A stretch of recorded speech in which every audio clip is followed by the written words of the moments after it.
bari nayibarekeye haramutse hari undi muntu kuri ibyakozwe byarakozwe byarakunze ibitarakunze ibyo ntabwo nirwa mbitaho umwanya. Yego urakoze cyane. hari undi muntu twamwakira Oswald.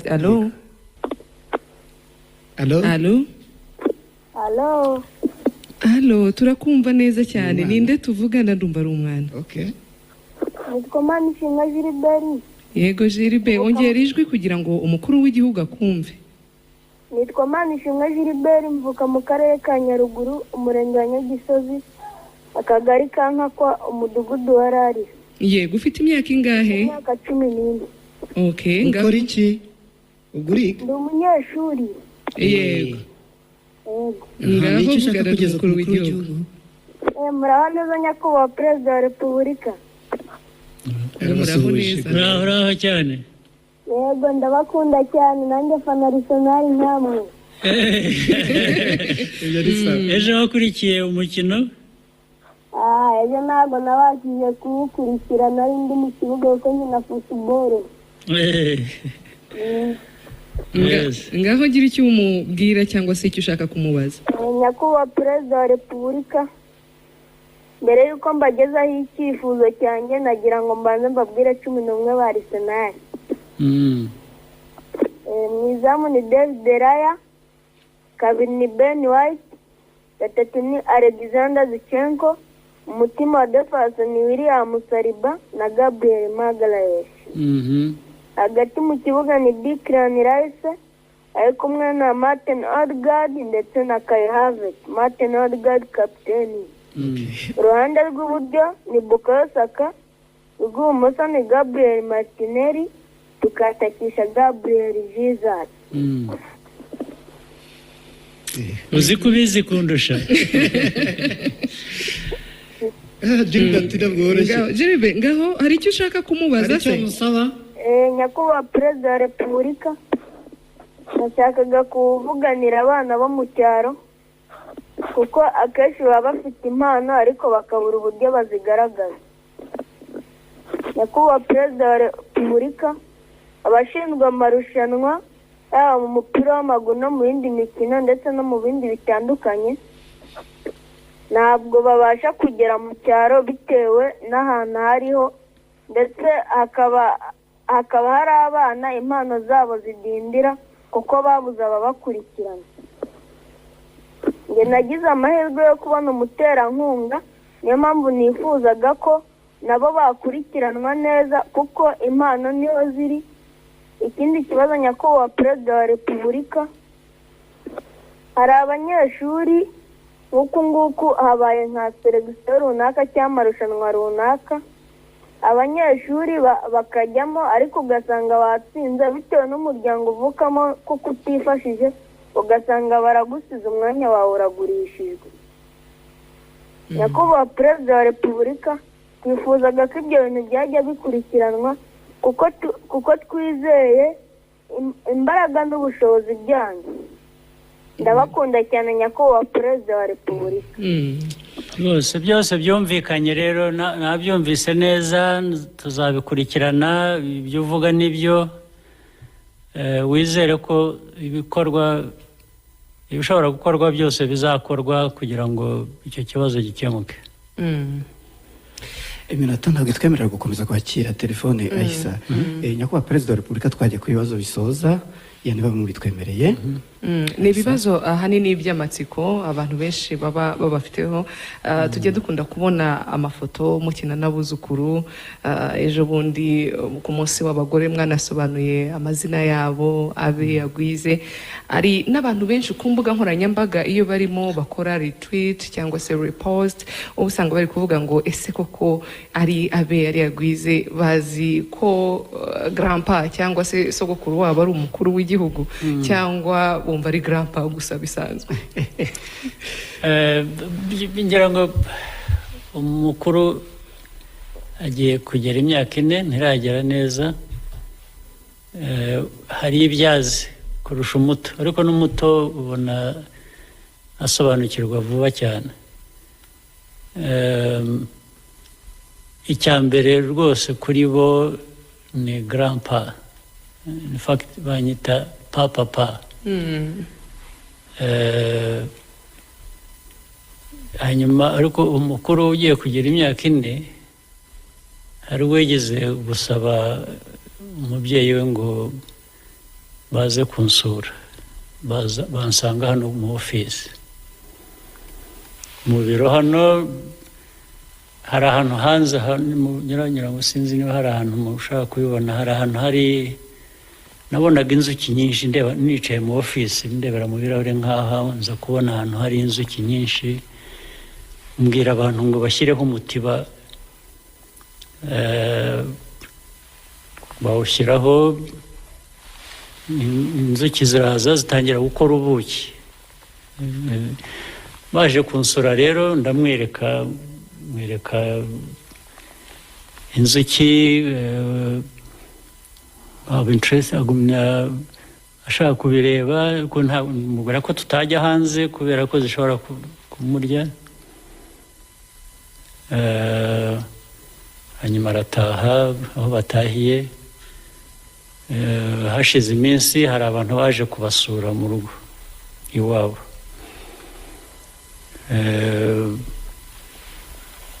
ni ibintu bibiri nshaka kuvuga hanyuma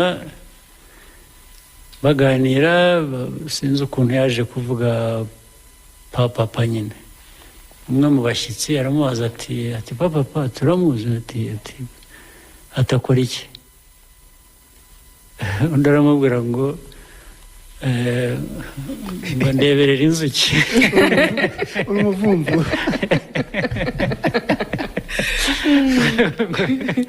akazi kanjye ni yibukaga ko yaje mu ofisi akabona runo ruhande rumwe ariko urundi akaba abizi rimwe ngira ngo kubera hari ibintu agomba kuba abona kuri za television n'ahandi nza kujya kubasura ku modoka yanjye hariho ikirangantego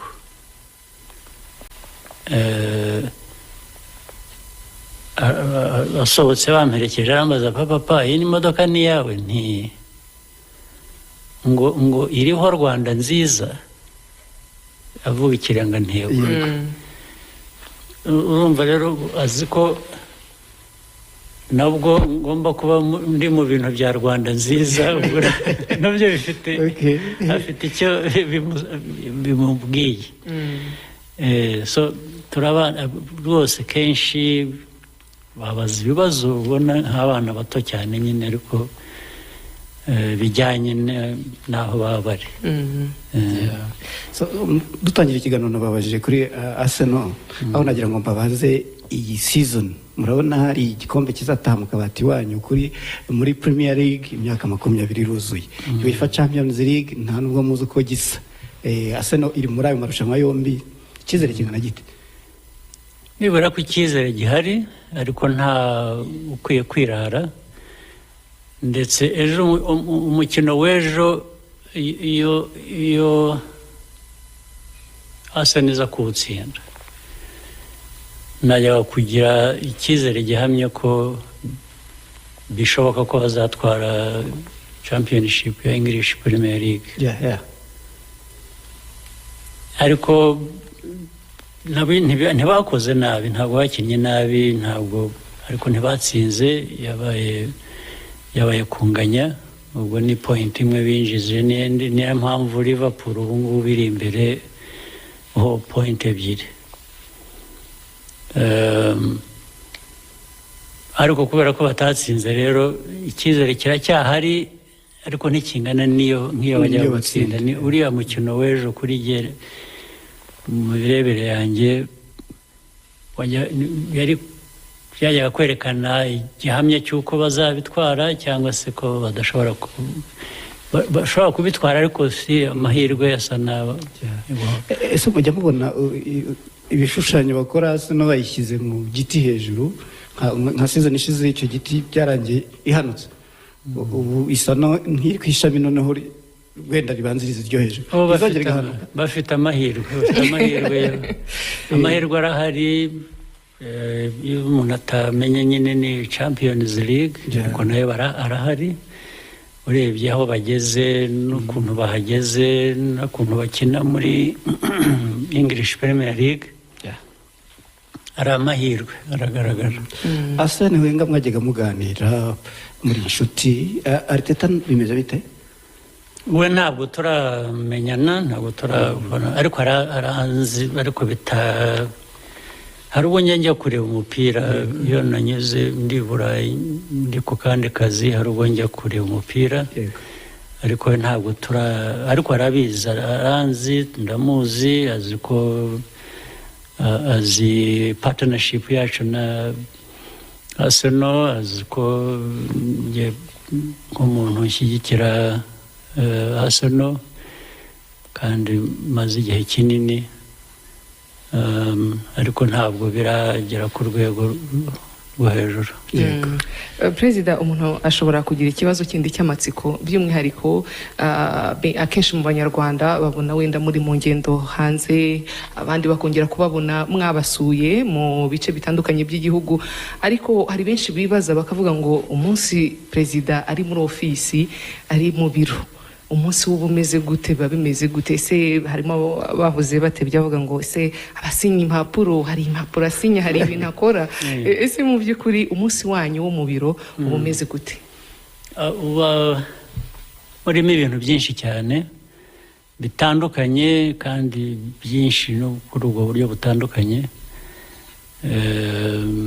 Hari amadosiye menshi aturuka hirya no hino ngomba nyuzamo amaso, ngomba gufatira ibyemezo kuko biba bijyanye n'ibyemezo biri bufatwe cyangwa uko byazamutse kuva hasi mu nzego zibishinzwe. Hari ibyo barangiriza aho bakwiye kuba barangiriza ku nzego zitandukanye, hari ibindi bishaka kugira ngo mbanze mbibone mbere y'uko icyemezo gifatwa, biterwa n'uburemere bwabyo. Niba ari ibintu bijyanye n'umubano w'ibindi bihugu, niba hari ibyemezo bishaka bije y'igihugu iremereye, hari nk'ibintu bitatu byose bishaka kandi dufite amikoro make, guhitamo ikigomba kunyuramo, hari ubwo bigomba kubanza bikangeraho nanjye shyiramo ibitekerezo byanjye kugira ngo bifatwe. Mba nakira abantu, ari kubakira ku matelefone, ari ukubakira iyo baje hano, ari ni ibintu by'urujya n'uruza isaha ku yindi, ndetse hari ubwo akazi ko mu ofisi gakomeza no hanze, niyo ntaha akansanga mu rugo kugeza igihe amasaha y'ijoro yo kuruhuka ageze, akaba aribwo ntana nabyo. Murakoze nyakubahwa Perezida wa Repubulika. Mbere yuko dusoza, ku itariki 7 z'uku kwa kane azaba ari umunsi igihugu gitangira kwibukiraho Jenoside yakorewe Abatutsi, mwagira ubutumwa muha abanyarwanda muri rusange bigendeye muri uwo mujyo? Murakoze. Muri rusange uwo mwanya tugiye kwibuka inshuro ya 30, ntabwo ari ukwibuka gusa abacu twabuze, harimo no kwibuka n'impamvu byabaye, ni iyihe byakorwa kugira ngo bitazasubira, ni ibihe,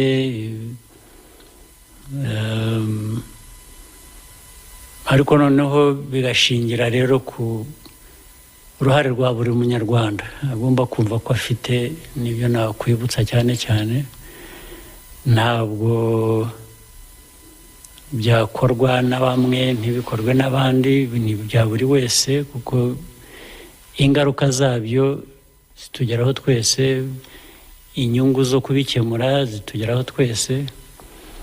Hanyuma rero ibyo twamara kubyumva neza, ahasigaye tugakorera amajyambere, tugakorera umutekano urambye, ibintu bizahoraho bitari ibyo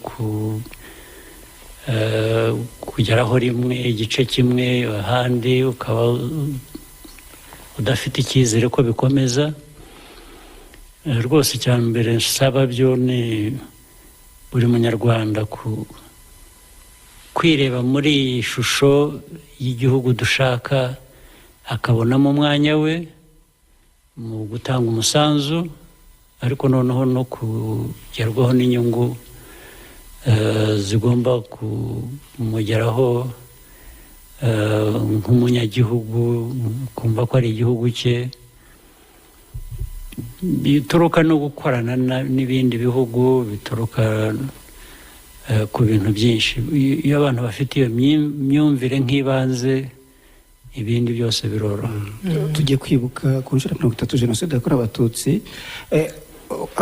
abatuye u Rwanda 70% ari abavutse nyuma yayo. Ntekereza ko hari ubutumwa bwihariye mwabagezaho. Abato ni ukumenya ko nabonye mu mibare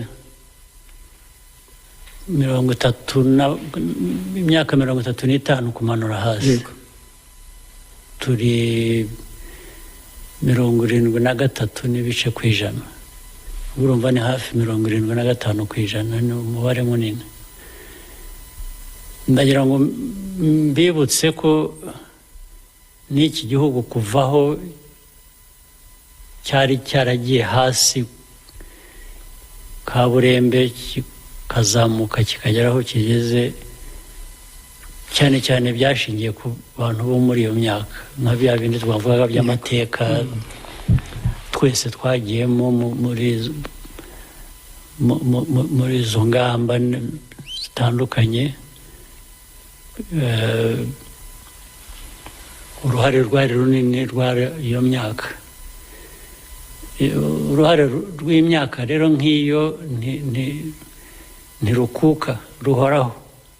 Abo ngabo urubyiruko rwacu iyo myaka bajye bibonamo ibisubizo by'igihugu aho kugira ngo bahinduke ibibazo by'igihugu. Icyo ni ikintu bakwiye kuzirikana, bakacyumva buri munsi. Amahirwe yarabonetse, abenshi bagiye mu mashuri bariga, abandi ndetse bari ku mirimo barakora, barikorera. Abatari muri ibyo nabyo badakora cyangwa batabonye ayo mahirwe, ni inshingano yacu gushaka uko twabagezaho ayo mahirwe aho bari hose, uko bateye kose, kugira ngo aho kugira n'umwe usigara inyuma. Reka tubashimire cyane nyakubahwa Perezida wa Repubulika kuri uyu mwanya mwaduhaye, tukaba twagiranye iki kiganiro ndetse n'abanyarwanda bari badukurikiye. Tubashimire cyane kuri uyu mwanya. Ni ahangaha tugiye gusoreza ikiganiro cyacu. Turizere ko uyu mugisha tuzongera tukawugira kubakira. Ni byiza, murakoze cyane. Ubwo n'ubutaha tuzongera tuganire. Murakoze cyane.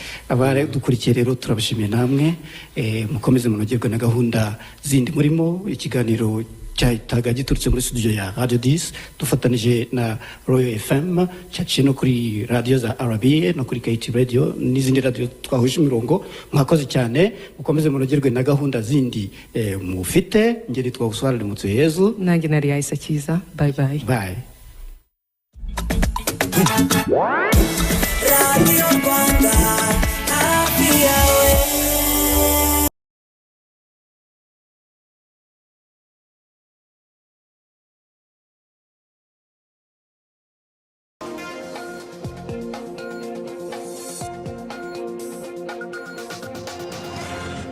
Bonjour à toutes et tous, merci d'être avec nous sur TV5 Monde. À la une, ce 29 mars, les félicitations chaleureuses de l'Union africaine à Bassirou Diomaye Faye, élu avec 54% des voix à la présidence du Sénégal. Selon son parti, le PASTEF, il sera investi le 2 avril à la fin du mandat de Macky Sall. Comment s'y prépare-t-il? Nous avons posé la question à notre correspondant à Dakar, Clément Bonnereau. Dégager les débris d'acier du pont de Baltimore. Depuis hier, des grues s'y attellent 2 jours après l'effondrement de l'édifice percuté par un porte-conteneur. Dans quelles conditions? Nous ferons le point sur l'enquête. Enfin, elle fut une pionnière, celle qui fonda au milieu du siècle dernier la première école d'institutrice de toute l'Afrique, Germaine Le Goff, à l'école de l'Universel. Notre invité François-Xavier Freland lui consacre un documentaire, un livre également profond et sensible. Nous en parlerons à la fin de ce journal.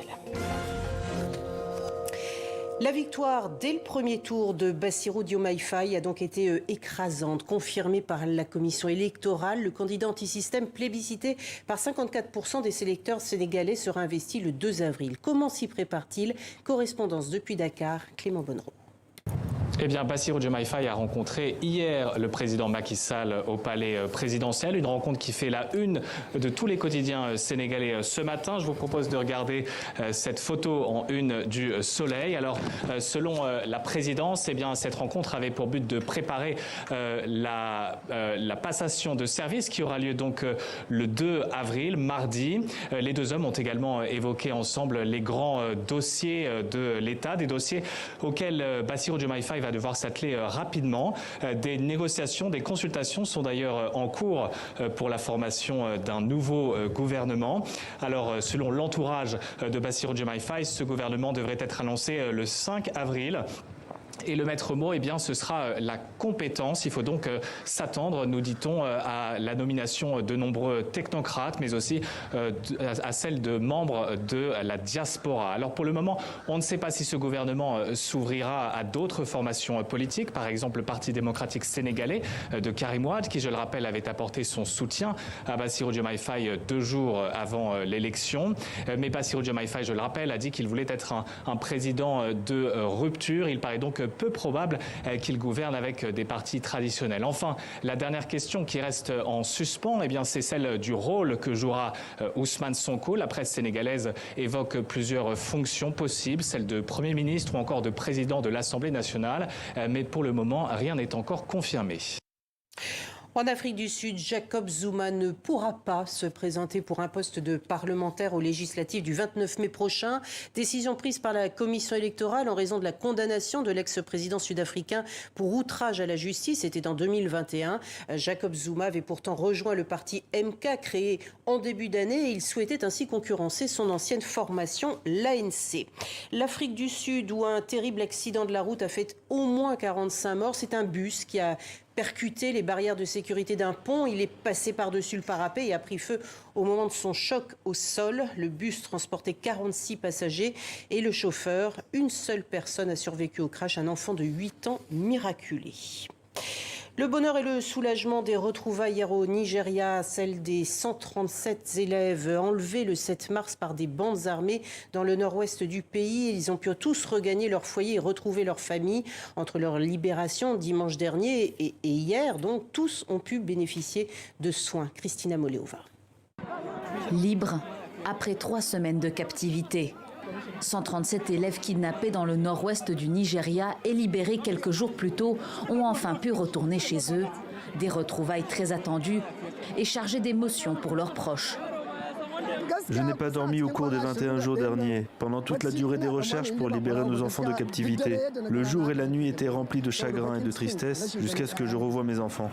Âgés de 8 à 15 ans, les enfants ont été enlevés le 7 mars par des hommes armés qui avaient attaqué leur établissement scolaire dans le village de Kuriga.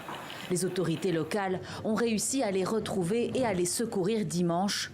Avant leur retour dans leur famille, les otages ont fait l'objet d'examens médicaux et psychologiques. 6 d'entre eux ont dû être hospitalisés. Beaucoup évoquent les mauvais traitements subis pendant la captivité. Nous n'avions que 2 repas par jour. Les bandits nous battaient avant que la nourriture ne nous soit donnée. Ça a été très difficile de survivre. Notre professeur, M. Aboubakar, est mort à cause des coups et des gifles qu'il a reçus.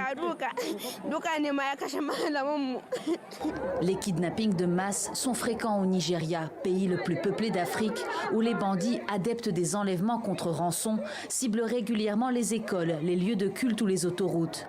L'enlèvement de ses élèves constituait l'une des plus importantes attaques de ce type depuis des années. Il a déclenché une opération de recherche de grande ampleur et un tollé national contre l'insécurité au Nigeria. Un vote pour l'histoire en France. Hier, l'Assemblée nationale a approuvé une proposition de résolution condamnant le massacre du 17 octobre 1961 à Paris. Selon les historiens, entre 30 et plus de 200 manifestants algériens furent tués ce jour-là lors de la répression de cette manifestation pacifique. Au Proche-Orient, une frappe israélienne a visé ce matin le nord de la Syrie. Au moins 42 militaires syriens ont été tués, c'est ce qu'affirme l'Observatoire syrien des droits de l'homme. Selon l'ONG, la frappe a notamment visé des dépôts de missiles relevant du Hezbollah libanais dans la région d'Alep. À Gaza, à présent, l'offensive militaire israélienne contre le Hamas se poursuit, et ce alors que la Cour internationale de justice ordonne à Israël d'assurer une aide humanitaire de toute urgence à la population civile sur place, qui est menacée depuis plusieurs semaines maintenant par une terrible famine. La Chine s'oppose au fait de sanctionner aveuglément la Corée du Nord. Je la cite, elle s'est exprimée ce matin après s'être abstenue lors d'un vote du Conseil de sécurité de l'ONU, lors duquel la Russie a posé son veto au renouvellement du comité de surveillance des sanctions visant Pyongyang. Une solution politique est la seule voie possible, estime Pékin. Quant à la réaction américaine, la voici. Je pense que ce qui s'est passé aujourd'hui est un exemple de coopération accrue entre la Corée du Nord et la Russie. Nous avons vu cette coopération démarrer l'année dernière lorsque les pourparlers entre les deux parties ont commencé à s'intensifier. Et puis bien sûr, nous avons vu la Corée du Nord transférer des équipements militaires à la Russie qui sont apparus sur le champ de bataille en Ukraine et ont été utilisés par la Russie pour poursuivre sa guerre contre l'Ukraine. Nous attendions de voir comment la Russie allait remplir sa part du marché et je pense que nous avons vu aujourd'hui l'une d'entre elles. Et sur le front en Ukraine, Kiev annonce ce matin avoir abattu 84 des 99 missiles et drones russes lancés durant la nuit, endommageant 3 centrales électriques. La guerre, qui est également celle de la communication depuis le début, et sur ce front, la Russie n'hésite pas à cibler l'Europe, ses gouvernements, ses institutions, avec par exemple un site de propagande, Voice of Europe, et ses ramifications en République tchèque, notamment. Paul Sachs. Le centre de Prague. C'est d'ici que la plateforme internet Voice of Europe diffusait sa propagande russe dans toute l'Europe. Les renseignements tchèques ont démasqué le réseau et le gouvernement a infligé des sanctions à l'encontre des instigateurs. L'objectif de ce groupe d'influence était de mener des activités sur le territoire de l'Union européenne pour remettre en question l'intégrité territoriale, la souveraineté et l'indépendance de l'Ukraine. Sur la liste des sanctionnés, l'oligarque Viktor Medvedchuk, ici au centre. Un proche du président russe, considéré comme son homme de confiance en Ukraine. Au début de la guerre, il a été emprisonné par les renseignements ukrainiens, puis plus tard échangé contre plus de 200 prisonniers. À quelques mois